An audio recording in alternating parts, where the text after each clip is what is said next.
Hi friends, इनकी நம்ம வீடியோல மீன் குழம்பு எப்படி வைக்கிறதுன்றது தான் பார்க்க போறோம். வாணலை வச்சிட்டு எண்ணெய் ஊத்தணும். நல்லெண்ணெய் ஊத்தணும். 2 டேபிள் ஸ்பூன் நல்லெண்ணெய் ஊத்தணும். இப்போ எண்ணெய் காஞ்ச உடனே கடுகு கொஞ்சம்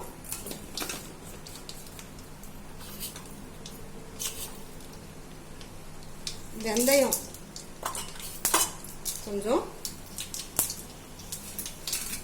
போட்டு பொரிஞ்ச உடனே இப்போ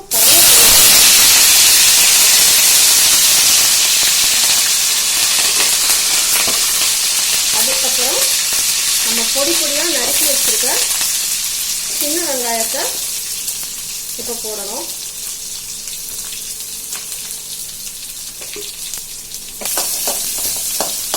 போட்டு நல்லா சின்ன வெங்காயம் வதங்குற அளவு வதக்கணும். இப்போ கிள்ளி வச்சிருக்க 4 காஞ்ச வெங்காயம் போட்டு நல்லா இந்த மாதிரி வதக்கணும். இப்போ இஞ்சி பூண்டு பேஸ்ட் 1 டேபிள் ஸ்பூன் போட்டுக்கணும். இஞ்சி பூண்டு பேஸ்ட் நல்லா போட்டு இந்த மாதிரி வதக்கிடணும்.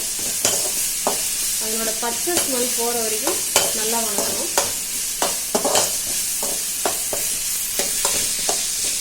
இப்போ நறுக்கி வச்சிருக்க 3 தக்காளியை உள்ள போட வேண்டியதுதான்.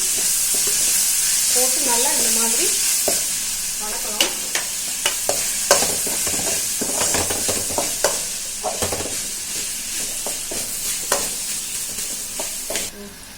இப்போ கல்லுப்பு போட்டு நல்லா வதக்கணும். அப்பதான் சீக்கிரமா தக்காளி வதங்கும்.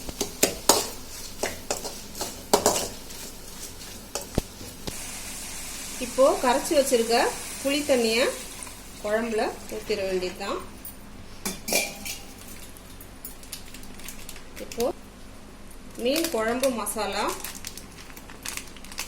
1 டேபிள் ஸ்பூன்,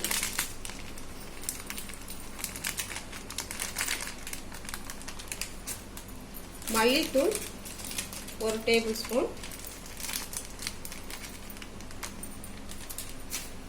மஞ்சள் தூள் 1/2 டீஸ்பூன் போட்டீங்கன்னா போதும்.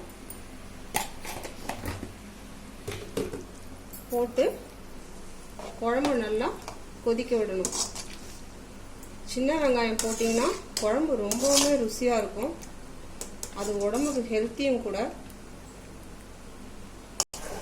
இப்போ குழம்பு நல்லா கொதிக்குது பாருங்க. இப்போ கொதிக்கிற குழம்புல அலசி வச்சிருக்க மீன் துண்டுகளை அப்படியே போட வேண்டியதுதான்.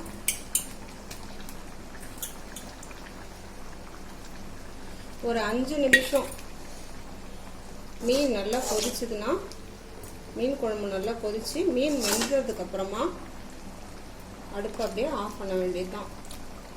சுவையான மீன் குழம்பு இன்னைக்கு ரெடி ஆயிடுச்சு. மீன் நல்லா வெந்துச்சு. சுவையான மீன் குழம்பு ரெடி ஆயிடுச்சு.